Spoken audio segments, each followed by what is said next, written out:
Made the simple way. With real lemon juice, 75% less sugar, and say yes to simple.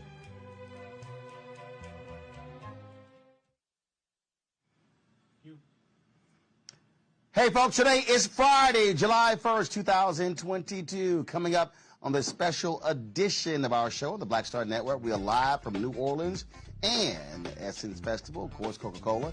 We're partnering with them for these special edition shows. Also, they are the presenting sponsor of Essence Fest. Man, we got a jam-packed couple hours for you folks.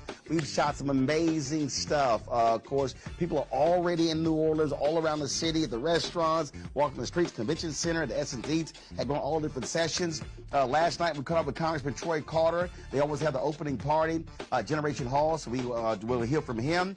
Also, we'll hear from McDonald's folks and their Future 22, including one of the youngest black female stockbroker. We talk about her history, but also she gives one of my staffers, schools him on crypto, on how it's not a good investment. Also, we'll talk with a McDonald's official who's trying to get more African Americans to be owners of franchises. Plus, we stopped by the Coca-Cola kitchen at Essence Eats with my man Chef Kwame, and they had a culinary contest, and man, y'all, I had some fantastic food, including this braised short rib. It was supreme, and so we'll show you some of that as well. Plus, what it's like when I got off the roll-on and ran, and just door opens, and who's standing right there? Chef! And so we caught up with my man Richard Roundtree as well. Plus, EPA Administrator Michael Regan, Quentin James. He's a co-founder of Collective PAC. What they're doing to elect more African Americans to office. We'll show you the Black Women's Roundtable, the panel that they had. Folks, it's all kind of stuff we've been out here covering. And so we've got the best coverage of Essence Fest right here on the Black Star Network. It's time to bring the funk. Let's go! Whatever the best, he's on it. Whatever it is, he's got the scoop, the fact, the find. And when it breaks, he's right on time and it's rolling. Best believe he's knowing. Putting it down from sports to news to politics. With entertainment just for kicks, he's rolling. It's on go, y'all. It's rolling Martin, rolling with rolling now. He's funky, he's fresh, he's real, the best, you know he's rolling Martin now.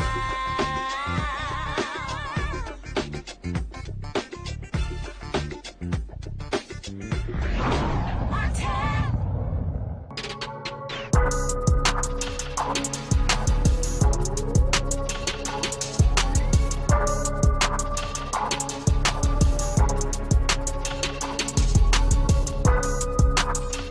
All right, fam, what's up? Roland Martin here. I'm in New Orleans. We've been here since Monday, getting prepared for this very moment.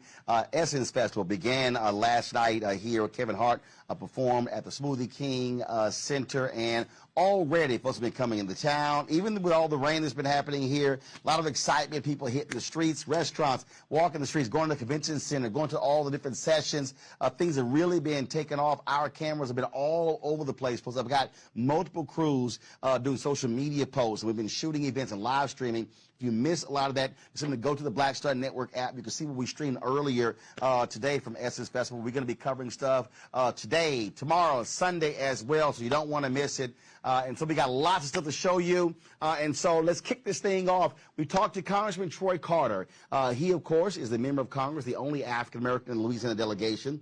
We dropped by this massive party that is held every single year at Generation Hall. He, of course, in the past, Congressman Cedric Richmond had a party. I ran into some friends. That's my girl Christine Granville out of Atlanta.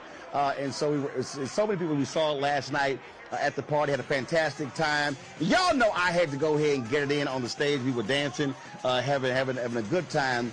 But we did, it's called a party with a purpose. And so we did talk a little purpose with a man, Congressman Troy Carter. And so we talked about politics, we talked about economics, we talked about the importance of this festival. We also had a little conversation about the power of black love. Here is my conversation with the Congressman. Oh, I understand. Always good to be with you, brother. Indeed. Well, I see you folks getting here early this year. Oh, yeah.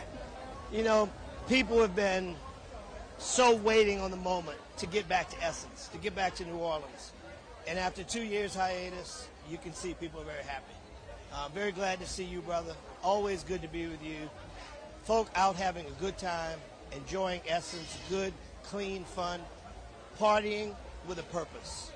A party, but yes, a party that talks about what we need to do to lift up our people, to fight against the evils that's going on with the Supreme Court, to fight against those efforts to turn back the clock. It's a good time. And one of those evils, I mean, the way it should be going down, you should be having a second black colleague after November, and what the Supreme Court did was truly foul. Absolutely. Listen, math is math. You can split, dice this any way you want. We've got 6 members of Congress, and we are 1/3 of the state. Should be 2 members. There should be 2 black members. 2 black members in the United States Congress from Louisiana.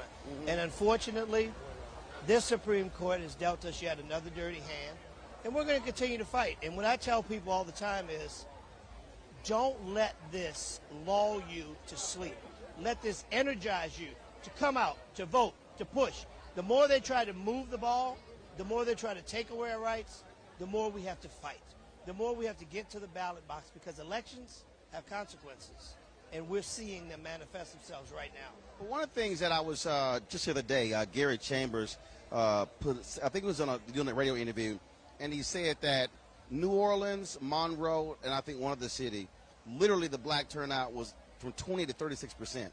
And what I've been saying is, in these places where our folks are, we've got to get that number to 50, 55, 60. We do that, we can run elections. And so what is it going to take to get, again, that black number above 50%? Let me tell you, I think the Supreme Court action on stripping the rights of women, their reproductive freedoms, and the right to choose is going to backfire, and it's going to mobilize people to come out and vote like never before. When you hear Senator Cornyn from Texas who says we should revisit Brown v. Board of Education, we should revisit Plessy versus Ferguson, the separate but equal doctrine, man, if that doesn't get your attention, nothing does. We need to energize and come out, and I believe come November, you're going to see a turnout like we've never seen before. We have to stay angry. We have to stay hungry. We have to stay laser focused on making sure we did what Georgia did. Right. We picked up 2 Senate seats that we weren't supposed to get. Now we've got to go after those who don't understand the basic decency of serving people. Get them up or get them out. I'm glad you mentioned Georgia because I've seen some numbers that estimate that there are 300,000 unregistered but eligible African Americans in Louisiana. And so is there a movement here to create a new Louisiana project like Georgia did, to go after those folks, to touch them where people have been, frankly, not talking to them, ignoring them, to activate that base? That's what changed Georgia. And let me tell you, we don't need to recreate the wheel. I was with Nikema Williams today, who's my dear friend and colleague in Congress, and who is chairman of the Democratic Party. And I talked to our Democratic Party leaders and said, listen, let's borrow a page from their playbook. We don't have to recreate the wheel.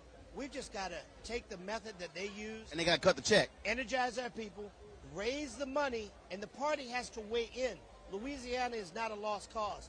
We used to be blue, and we can be blue again. But it's going to take the kind of effort that we saw happen in Georgia. I'm totally confident in our Democratic Party here in Louisiana to energize and get people going. But we got to do it together. Now, that's blue. Let's talk black. And so one of the things that what I have been saying is that when you look at this festival, it speaks to black collective in terms of economics. And what I am constantly saying is we should be looking at this period, this post-George Floyd period, as the third Reconstruction. If we're not having a money conversation, we're not having a real conversation. That's right. I had a conversation today with Secretary Buttigieg of Transportation.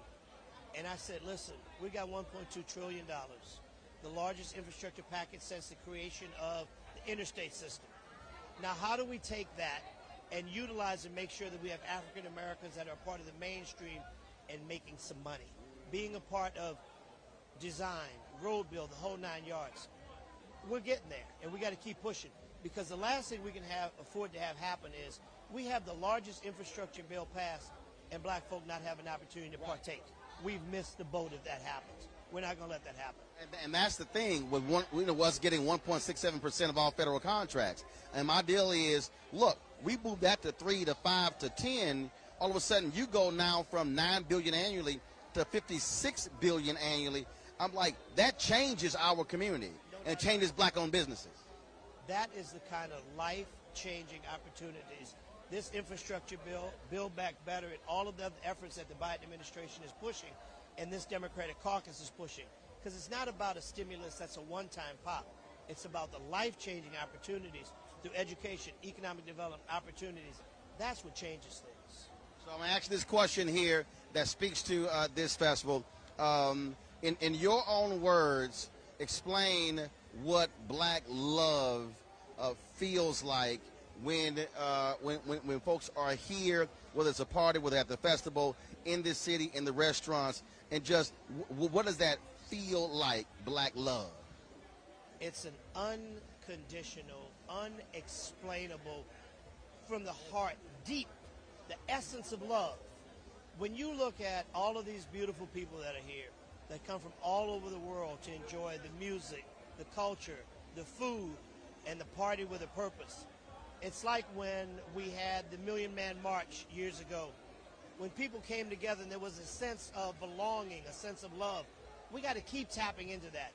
And as I say to our brothers and sisters, we've got to learn to talk more to each other and less about each other. We've got to commit ourselves to a new us, fight to uplift each other, put down the guns, put down the drugs. Let's love each other the way it's supposed to be, the way we did at Grandma's house on Sundays. That's where we are. Well, for me, it was grandmother and grandfather's house. There you go, brother. I appreciate it. Bless Thanks you, a bunch. always, I man. We love appreciate you, it. brother. Thank you. All right, folks, got to go to a break. When we come back, we will show you what happened at the National Herbalese Gumbo Awards. Also, we'll have for you folks Kiki Palmer. She was part of the panel at the McDonald's Fortune Future 22 event. We will also hear from one of the franchisees talking about what they're trying to do to get more African Americans involved as owners at McDonald's franchises. Plus, we'll hear from Richard Roundtree, also EPA Administrator Michael Regan. Folks, it's a jam-packed show. We got more for you, so y'all hold tight as we sit here and I have this special edition of our show on the Black Star Network with Coca-Cola at the 2022 Essence Fest. We'll be right back.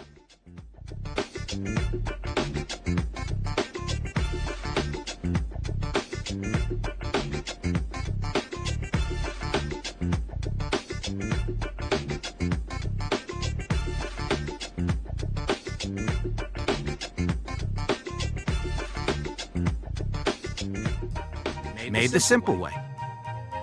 With real lemon juice, 75% less sugar, and say yes to simple.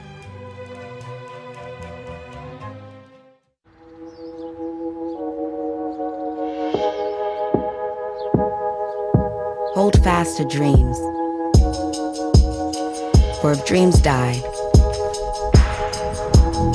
life is a broken-winged bird that cannot fly. Hold fast to dreams. For when dreams go, life is a barren field, frozen with snow. Lots of oranges. Half the sugar. 1,000% delicious. That's simple math. Say yes to simple. It's time to be smart. Roland Martin's doing this every day. Oh, no! no punches. Thank you, Roland Martin, for always giving voice to the issues. Look for Roland Martin in the whirlwind, to quote Marcus Garvey again. The video looks phenomenal, so I'm really excited to see it on my big screen. Support this man, Black Media. He makes sure that our stories are told. See, this difference between Black Star Network and Black-owned media and something like CNN. I got to defer to the brilliance of Dr. Carr and to the brilliance of the Black Star Network. I am rolling with Roland all the way. Honored to be on a show that you own. A black man owns the show. Folks, Black Star Network is here. I'm real revolutionary right now. Roland was amazing on that. Stay black. I love y'all. I can't commend you enough about this platform that you've created for us to be able to share who we are, what we're doing in the world, and the impact that we're having. Let's be smart. Bring your eyeballs home. You can't be black-owned media and be scared. You dig?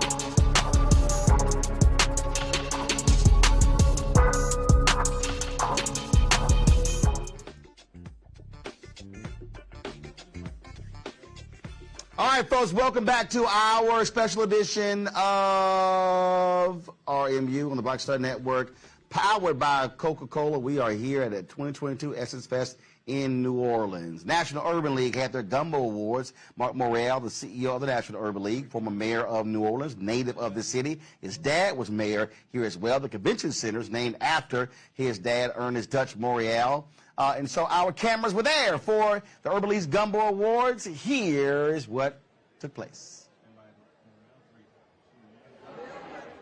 This event is important to me. And the reason why is there are so many people who've contributed greatly to the growth, the development, and the progress of this community, who do not and have not gotten just and due recognition. And as Judy said, we need to recognize people while they can experience that recognition. And as I reflect as a member of what I like to call the Joshua Oliver generation, there are also many who before us pioneered, paved the way, knocked down barriers, opened doors, helped out, issued tough love, all along the way that has helped so many of us do what we do and make our contributions to public service. So I want to apologize in advance that this list of honorees is not complete, because there are, Don Hubbard, some others in the room and some others who are not here who we may have unintentionally forgotten, but that's just a reason to do this again next year. To recognize those that have not been recognized. So I want to begin today by asking a few people to come up and share some thoughts. $28,000 1 or 2 bedroom to what it is now, to accommodate me, my older sister, my younger sister, my mom, and whoever else would stop by. It was from my dad I learned how to walk with and be among community in everything you do, not just in your personal life, but in your professional life as well. And I'm just so glad to be home in this gathering, seeing people I haven't seen in so long. Now, I want to say a quick word about Mark. When I was a baby lawyer at the NAACP Legal Defense Fund, we had tragedy strike New Orleans in Hurricane Katrina. And I was sent down to figure out what we could do to help. And we saw Torrance Sanders and Oliver and so many other people trying to figure out what could we do. And we're in the strategy room with Mark. And he turns to me and said, "What do you think? What do you think?" And he continues to do that to this day, giving people opportunity, giving you a chance to step up, but an opportunity to lead. But not leading for yourself, but leading for us, leading for our community. So that is the Gumbo Coalition, and that is Mark Morial. Care of things and stepping in the breach and taking advantage of an opportunity. I clerked for Dutch Morial after I finished law school. What we had in common was Dutch Morial was the first African American to attend law school at LSU, and Camille Gray and I were the first black women to attend law school at LSU. And when I finished law school, he hired me as law clerk. A lot of you don't even remember that old St. Peter Claver building on Orleans Avenue, but that's where I started my legal career. And I have to give, just let you know how grateful I am to young lawyers like Mark Morial, who stepped up and filed the Chisholm lawsuit. Ron Chisholm agreed to be the named plaintiff. You would have to understand the courage it takes to be a young law graduate and to file a lawsuit against the justices of the Louisiana Supreme Court. That's what Mark Morial did. And of course, as a result of that Chisholm lawsuit, I had the great opportunity to serve as Chief Justice of the Louisiana Supreme Court, the 25th Chief Justice. But it wouldn't have happened without everybody here in this room, because every time you want to move forward, there's always a challenge. And so my colleagues were suggesting to me, well, we'll let Justice Victory be chief, and then Justice Knoll be chief, and then you'll get your chance to be chief. And everybody in this room says, no, we're not going to step back. We can't do that. We can't let somebody leapfrog over us and take advantage of an opportunity that we're entitled to.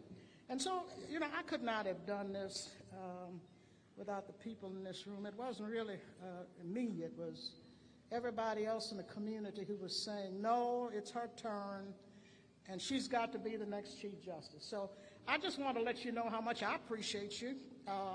There's a lot of battles ahead, and I always talk with all the young leaders in this room, the ones that I've had a chance to mentor. I'd let them know that Royce Duplessis and all of the others, that the battle is, you've got a battle ahead, because you've got folk who are fighting you on redistricting and voter rights, and that there are lots of challenges ahead, but I know you're equal to the task, and so that's why I'm enjoying my retirement. Thank you very much.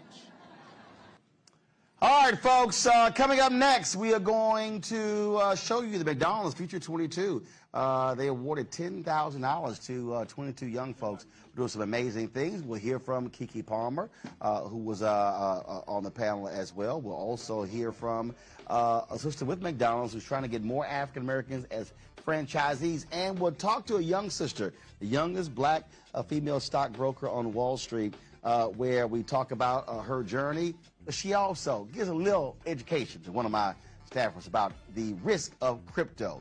In addition, later in the show, folks, we're going to hear from Richard Roundtree as we caught up with him on the streets of Essex. We'll hear from the administrator of the EPA, Michael Regan, who's here, the Black Women's Roundtable. They were also here talking about reproductive rights and also the power of black women. We talked to Quentin James, co-founder of Collective PAC, about the importance of raising money and giving to black candidates to elect them to office. And so, folks, a lot of things are happening here at the 2022 Essence Festival.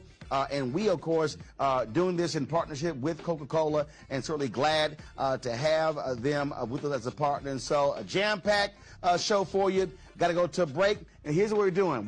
Today's question is, What does black love mean to you? And so we're going to show you some responses right here on the Black Star Network, live from New Orleans at the 2022 Essence Festival, powered by Coca-Cola. Back in a moment.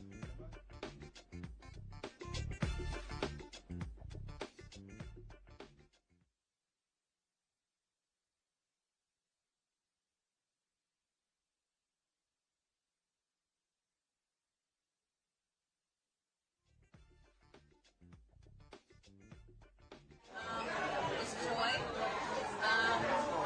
For me, it's curiosity. It's curiosity to learn that being black is more than just the city you're from or the color of your skin. Being curious about the entire diaspora of who we are as people. It's understanding and patience. I mean, as the world changes and does not change for the better sometimes, it's being patient with yourself and each other and getting those hard times.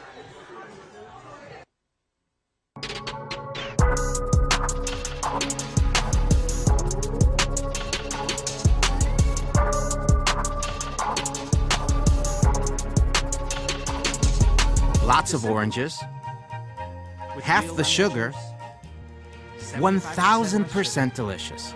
That's simple math. Say yes to simple.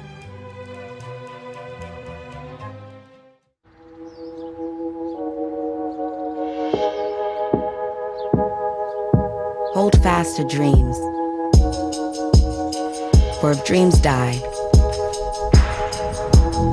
life is a broken-winged bird that cannot fly. Hold fast to dreams. For when dreams go, life is a barren field, frozen with snow.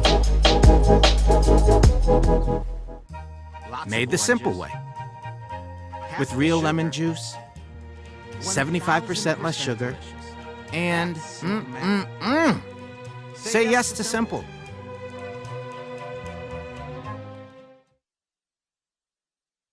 It's time to be smart. When we control our institutions, we win. This is the most important news show on television of any racial background. Y'all put $2, $3, $4, $5, $10, $15, $20, $30 on this and keep this going. What you've done, Roland, since this crisis came out in full bloom. Anybody watching this, tell your friends. Go back and look at the last 2 weeks, especially of Roland Martin Unfiltered. I mean, hell, go back and look at the last 2 days. You've had sitting United States senators today, Klobuchar and Harris. Whatever you have that you can bring to Roland Martin Unfiltered to support it, please do, because this information may literally save your life.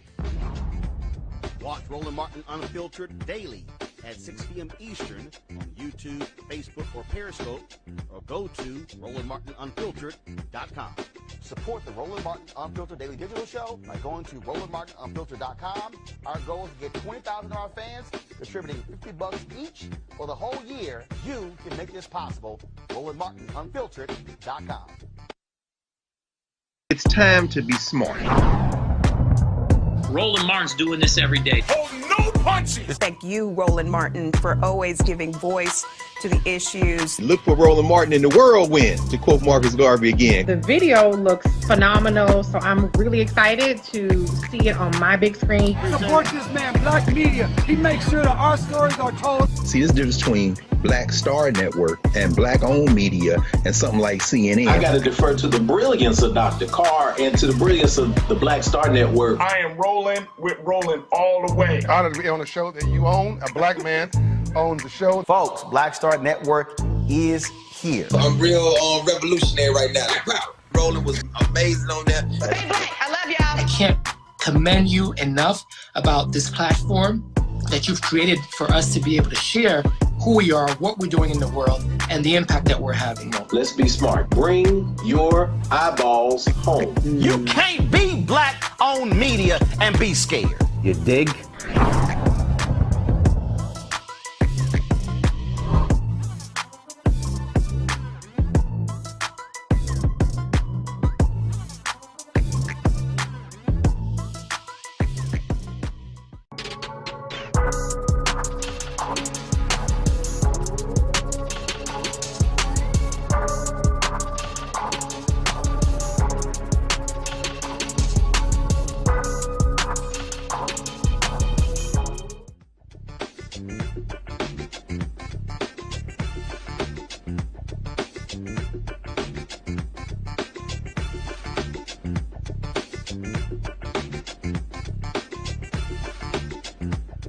Welcome back to our Essence Fest show on the Black Star Network, powered by Coca-Cola. We dropped by the McDonald's Future 22 luncheon today, where they honored 22 young people who are doing amazing things, who are game changers, even awarding them $10,000 each. There was a panel discussion, and Keke Palmer, she was on it, so we got a chance to see Keke. We live streamed that event, so if y'all want to see the whole program, go to the Black Star Network app to check it out. But here's some of what Keke had to say.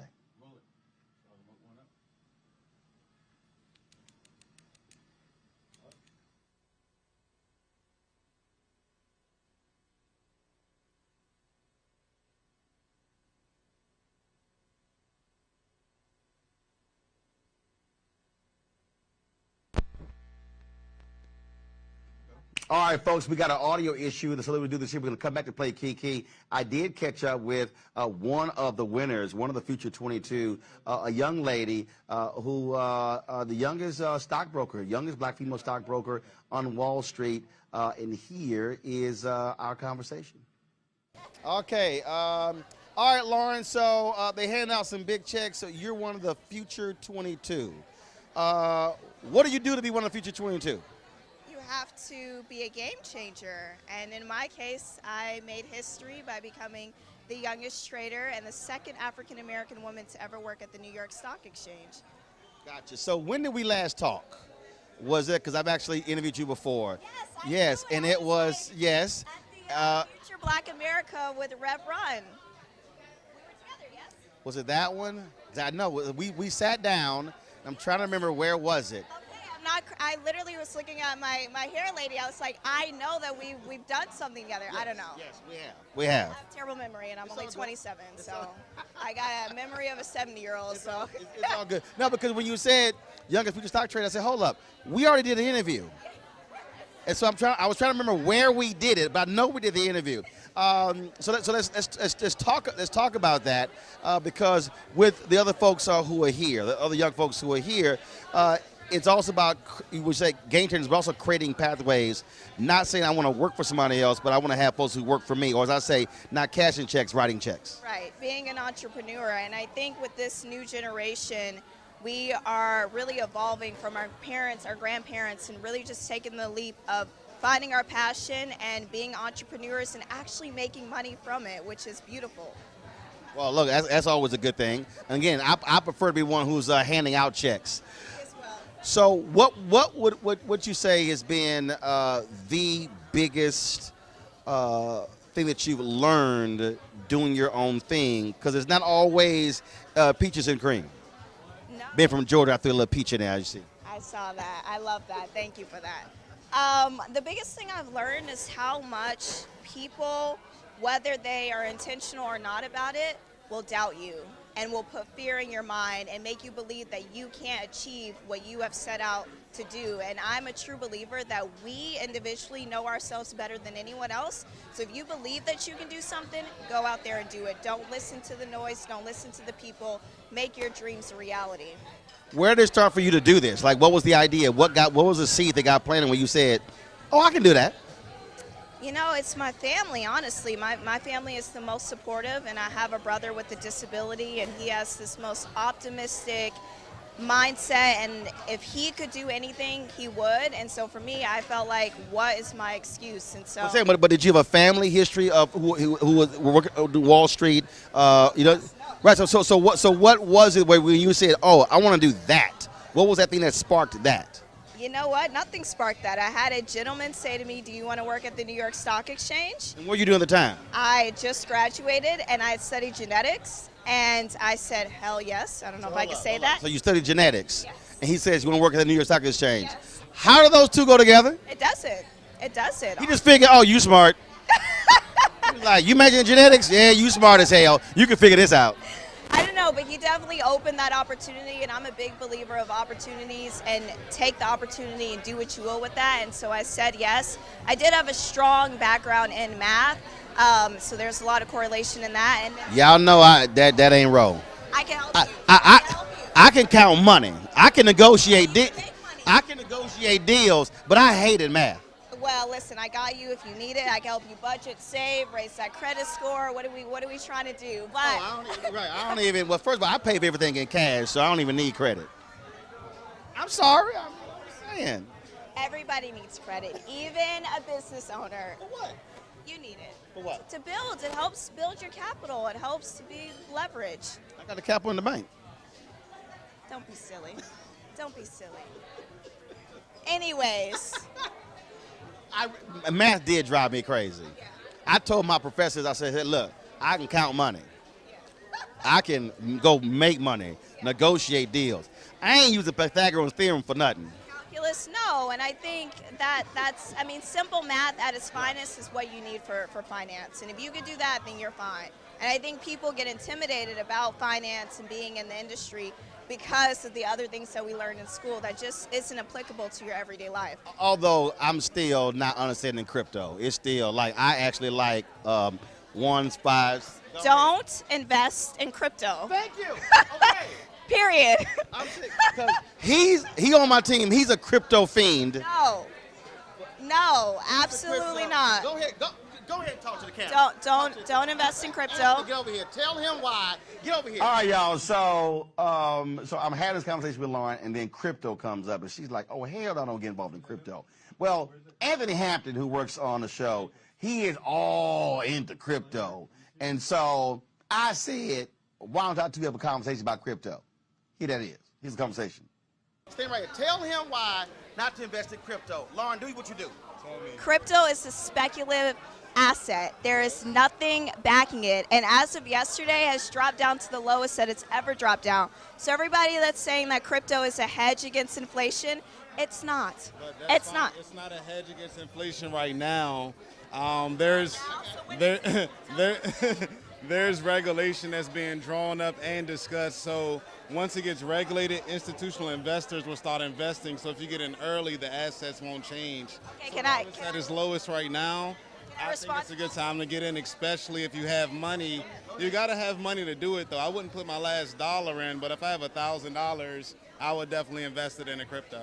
Okay, so what I say to that is, yes, it's going to be regulated, but it's not going to be regulated under the SEC. It's going to be regulated under commodities and future trading. Futures that trade are not traded and backed on any kind of value. It's also considered speculative trading.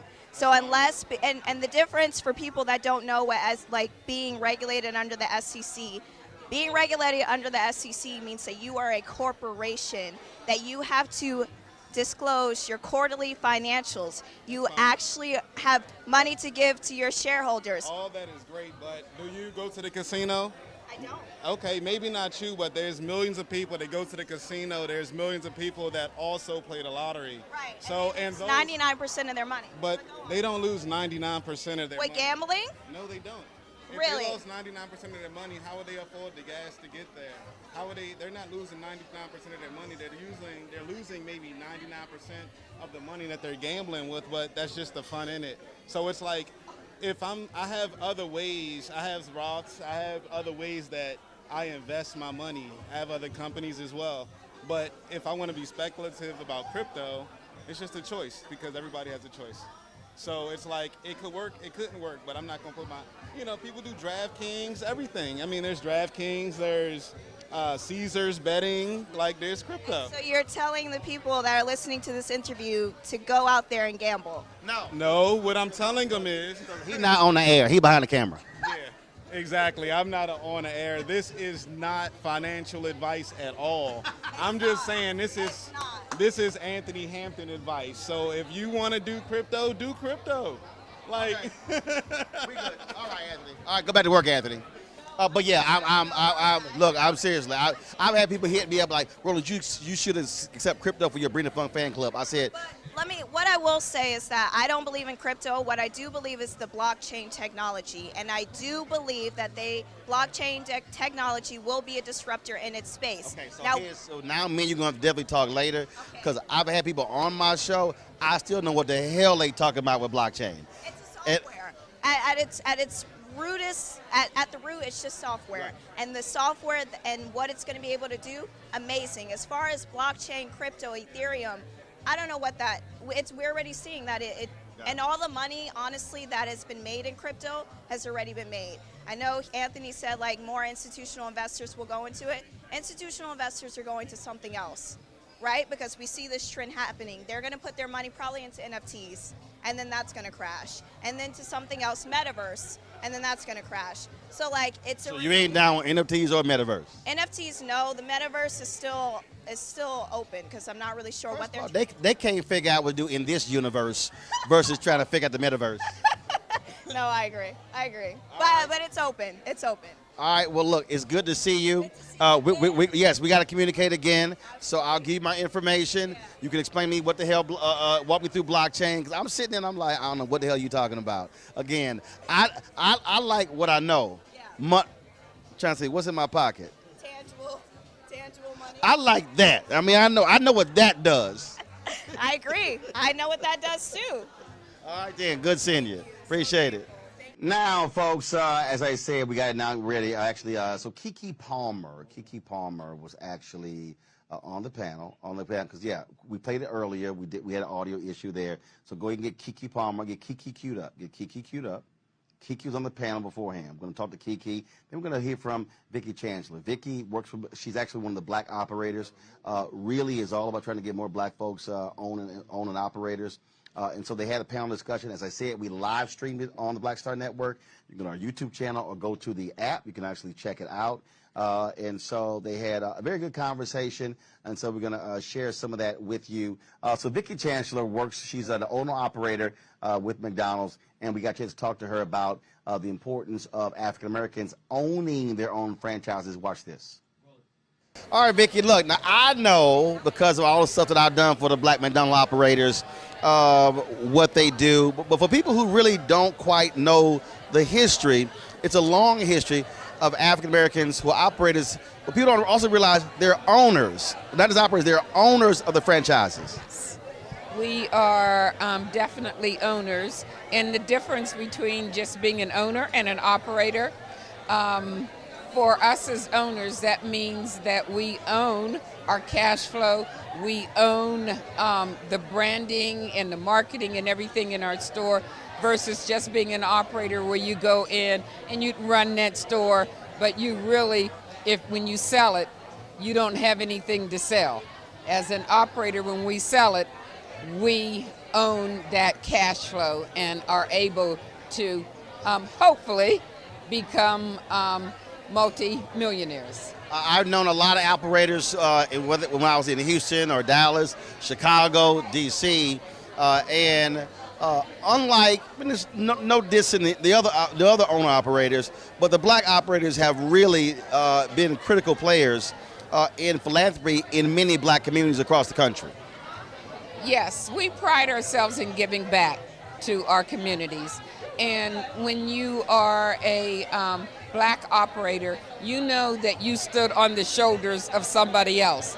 You know that when you lived in that community, it was that your minister or that black teacher or just that neighbor that made sure that you were on the straight and narrow. And as a community, we always had to look out for each other and make sure that we were helping the next person up. And obviously, what are you doing? What are the black operators doing to create that next generation of owner operators? I've met several. Many of them, their parents own stores. But for somebody out there who's looking to actually say, I want to be an entrepreneur, how do they get involved and say, hey, that might be a possibility to become McDonald's owner operator? So excellent question, and I'm glad you asked that. Because one of the things that we are looking for, McDonald's, is we are looking for, I will say, black, young people that would like to get in the McDonald's system. And actually, McDonald's just has started a $250 million fund that will be able to help people in diverse communities. And I say black because I'm black, but right. That would include Hispanics, right. That would include... My black show, we say black. Yes. With a capital B. Yes. So that means that if you have an interest, if you're out there now and you have that drive to be an entrepreneur and you want to build wealth for your family, I would ask you can give me a call, but you can also give Roland a call, and he will put you in touch with McDonald's. Okay. All right. We certainly appreciate it. Always good to see you. Roland, I want you to know that McDonald's has a great love for you. You have always stood by us, and we just like everything that you do, and we wish you much love and success. I appreciate it. Thanks so much. Thank you. All right. Thank you. Now, y'all know I always like dancing, see, and me and Keke Palmer got history. When I was on the show that she did, I think it was GMA3, Michael Strahan. It was a show that came in the afternoon, and so I actually stopped by one day, and so they had the music going, and so we started doing the two-step. And so when she finished her session today, she came off. Of course, you know we had to have a little conversation. So here's me and Keke cutting it up.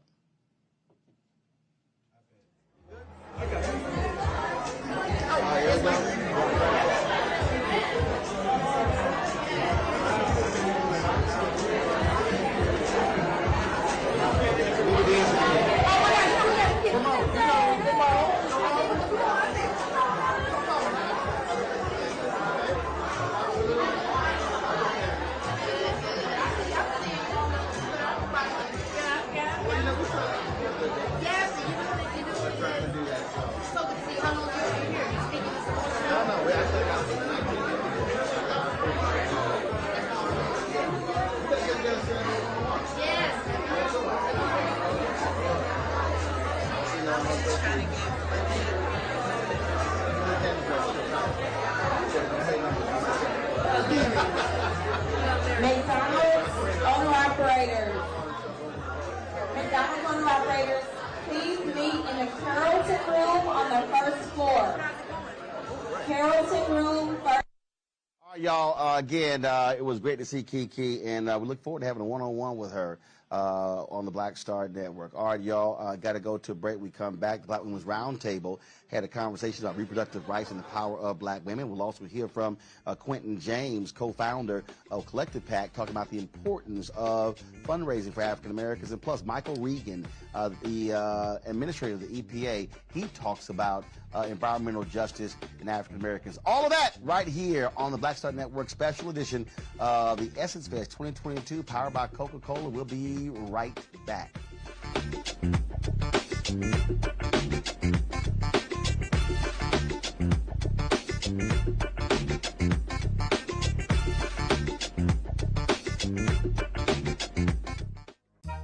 Made the simple way. With real lemon juice, 75% less sugar, and say yes to simple.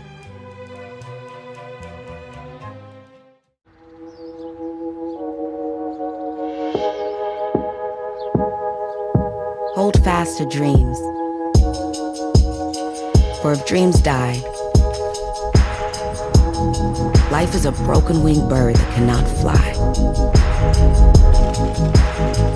Hold fast to dreams.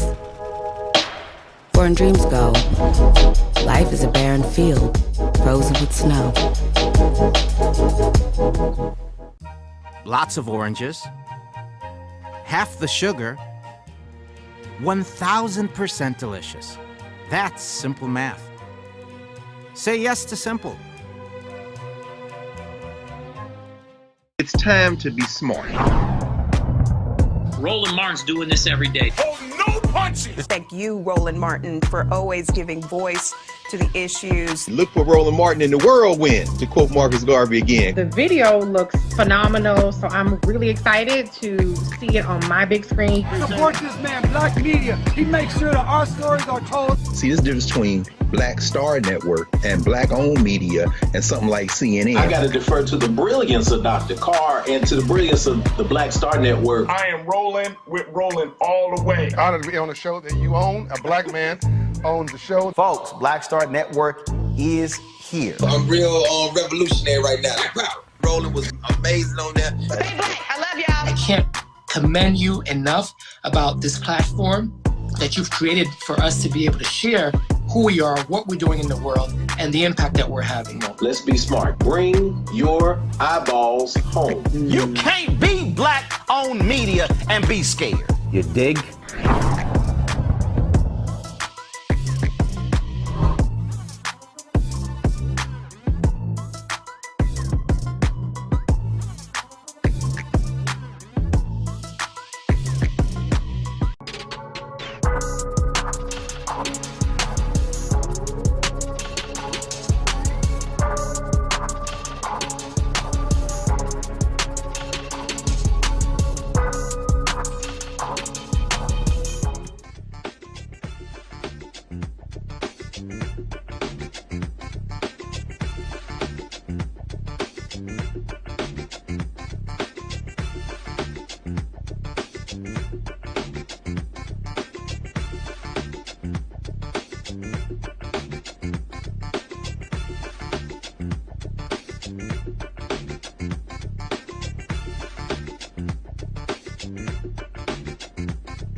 All right, folks, we've been traveling all around New Orleans asking the question to many folks, and that is, what exactly is black love? And so we've had an opportunity to catch up with some folks, and they've been sharing their thoughts about this. And so we've been using, this has sort of been a question we've been asking. So check this out.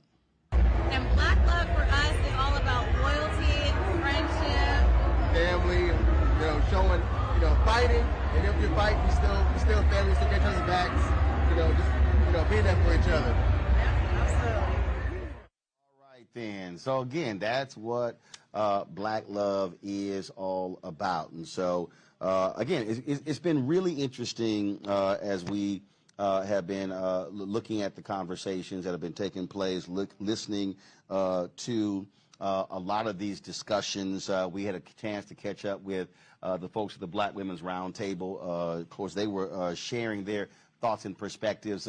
Black women are a centerpiece of Essence Festival, and one of the things that we have been, of course, dealing with has been this battle with reproductive rights. That's one of the issues since the Roe v. Wade decision came down with the Supreme Court. That was a major part of a panel conversation today, but also the power of black women. The Black Women's Roundtable, they actually had that session. Melanie Campbell and her group, and so we had an opportunity to chat with them and to actually showcase that. If you go to our Black Star Network app, you'll actually see the entire event. We live streamed the entire event, an opportunity for us to be able to show you that conversation. So I want to play some of that right now, y'all, and so hopefully we won't have any technical issues, and so let's go to that conversation. It's different medications that are FDA approved, that they have the right to access those medications through the mail, and they're willing to stand up for those protections. That's really important. I think that there are other implications around access to contraception and just other health care services. There are some requirements under the Affordable Care Act and even under Medicaid and people's ability to access those sorts of services. So I think that the administration can do a lot to speak up on that, but I also think that they just have to be bold and unequivocal that this is a ruling that cannot stand. Right. Like we should not accept it as anything but a politically driven effort to deny women and people who give birth their rights. And they need to be bold and loud and consistent in saying, we will fight it. We will fight it at every place we can because it is unacceptable and it is inconsistent with what we know about the Constitution and our rights generally. But that's where they can start. I think you said that so beautifully, and I'm so glad you said it first, because I don't have the nice words to say what I think they need to do, right? I just think this administration needs to boss up. Like that's what they need to do. They need to like stop playing this like little pitter-patter game and actually take off the gloves and do the work. Right? So yes, we have our role to play. I know we're going to talk about voting and the power of that, and all of that's important. But if we don't have folks who are willing to stand in the ways that we need them to, like unapologetically, like by any means necessary kind of attitude, then why are you in this office, right? I don't understand. So I think I'm coming with, I appreciate those who can like put it with this, like give us the right things to say, and I lean on these folks right here. Because I'm ready to say, get off your asses and actually do the work that you were put in your position to do. Our previous administration used everything and then some to put us in the situation that we are in. Why are we not doing the same thing? And not trying to say we're trying to be like the opposition, but it is important for our people to use their power that they have to the fullest extent of that and do that thing for real, y'all. So I think I'm coming with a lot of fire today, in case y'all haven't noticed. But I'm ready for them to boss up. So we're looking at Roe v. Wade, we're looking at EPA, we're looking at an interesting border decision. And before that, it was guns everywhere, right? And so what we divide up, and my sisters to the left, they going in hard on Roe, and we know the impact. But this is like, you know that thing of you got to know your history or you'll repeat it? This folks. That's right. There's a bunch of folks that always had an agenda with a very, very few. So I want some white folks to understand, look, you weren't included either. They coming up for yours as well. The folks on the plantation, there wasn't a whole lot of folks in the big house. It was just a little crew over there, and everybody else served them. So that was the plan. And now there's a movement to say, how can we, the few, control the rest? And everybody, so the only way that can happen is if some of us work on Roe, and some of us work on the environment, and some of us work on that, and we miss the bigger picture. And then the other thing is our numbers. They got black folks in the mindset that we like 13%. I travel. Everywhere I go, there's black people. Everywhere. I go to South America, there's black people. I go to Africa, there's a lot more black people. I go to Europe, there's plenty of black folks. So the issue and what time it is, we have to understand that we got to make the leap forward. We can't do what we've done. And we have to set an agenda for these young people that enables them to reach for the future. We're going to hold it down. And those of us that are in the blue states, where you can get pills, the best thing I heard, you buy a lot of them if you can afford to, so that we can distribute where they need to be. It's like, I am gangster. So we come to gangster. Yes! Dealing with a sister in a situation, we gonna drive you, we gonna provide you, we've done it for other stuff. And look, I'm not trying to party and get high, I'm trying to save a life. So we got to be there and let it be known. If you come for me, you come for all of us. That's it. So that's what time it is, because this is not a situation we want to. That it would be just about abortion. The only thing that I would just raise again, and I'm going to pick up where you put down, is that we need to be intersectional and creative. So what does that mean? That means that even though this conversation is about abortion access, we know that black women are not just about abortion access, and abortion access is not just about abortion. It's an economic issue. It's an environmental issue. It's a criminal justice issue. It's all these other things that come into our lives.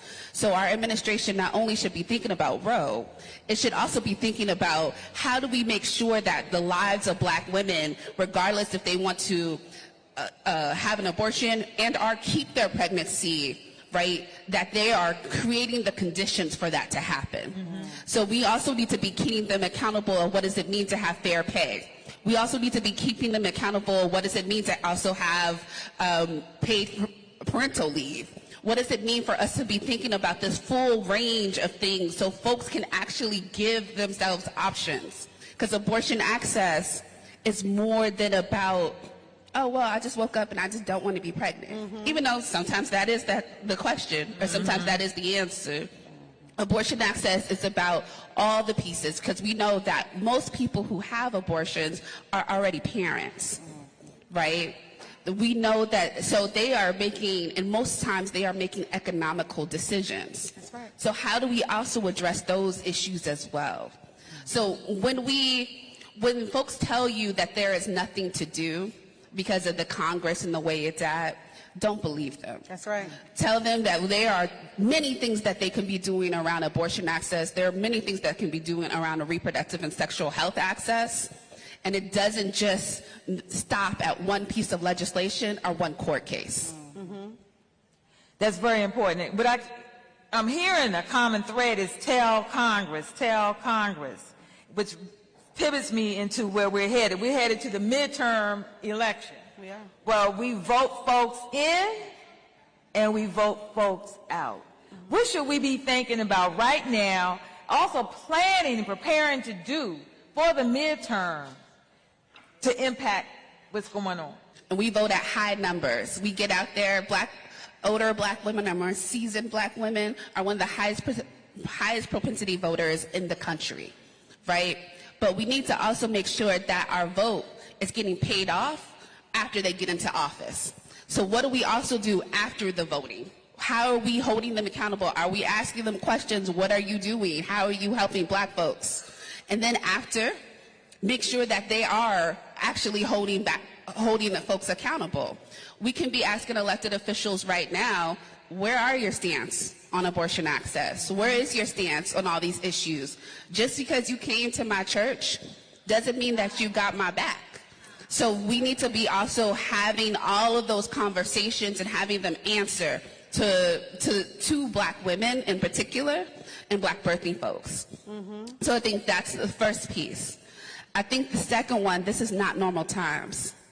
So we can't be acting normally. So that means that we got to, again, think big and creative on how we are engaging with our people. So that means we might have to have roundtable discussions in our living rooms. We might have to have roundtable discussions in our bedrooms. We need to be making sure that our folks are aligned and having conversations. So you got cousin and them coming to the elections and coming to the polls with you and asking those same questions. So I'm so glad to know that I'm at the end of the stage with the not normal. Because see, so I sat in the right chair. Because while I'm working to get everybody that I can to vote, we have the opportunity to lift up things. We can say, oh, your choice is this. And we have a Reverend Warnock from Ebenezer that's articulate, educated, the examples. So it's like, you can go with this or you can go with that. I